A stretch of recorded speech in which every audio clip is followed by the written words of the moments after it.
I found a strange lighter. With just a light touch, it automatically popped open. Then, as I pulled it, the body suddenly extended by 40 centimeters. Only then did I realize this was an unknown new type of weapon. I raised a gun, and unexpectedly, a digital scope instantly materialized on the barrel. Even more impressive, I could manually switch its form into various different firing modes. Thrilled, I took my brother to the wilderness. I casually fired at a distant haystack, and the power was astonishing. Raising the weapon again, I fired at another haystack, instantly reducing it to ashes.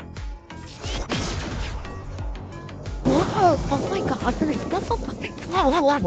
god. My brother stood beside me, stunned. He took the weapon to try it himself, but the trigger suddenly locked automatically, nearly severing his toe. He had to hand it back to me, only for the gun to unlock instantly. I was equally baffled. The story began a few days earlier. That day, I entered an abandoned building, hoping to salvage scrap metal for extra income. Instead, I witnessed a bizarre scene. Several corpses clad in steel armor lay motionless on the ground, some with their heads blown off. Clearly, a fierce gunfight had erupted here. I picked up an iron box lying on the ground, curiously examining it when the corpses suddenly came back to life. Startled, I dropped everything and fled in panic. But back home, I couldn't stop thinking about that weapon. So I mustered my courage and returned to the building, only to find all the corpses had mysteriously vanished. I suspected I'd hallucinated, but when I climbed down the passageway, the weapon still lay there quietly. I quietly took it, treating it as my high-end toy.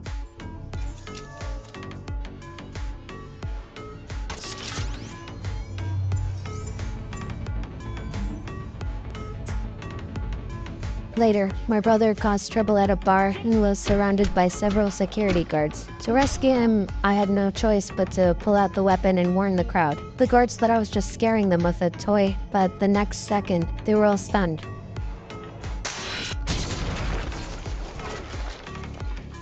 We escaped unharmed, unaware that the weapon's activation had drawn the attention of two mysterious figures. They'd commandeered two motorcycles and were now speeding toward us.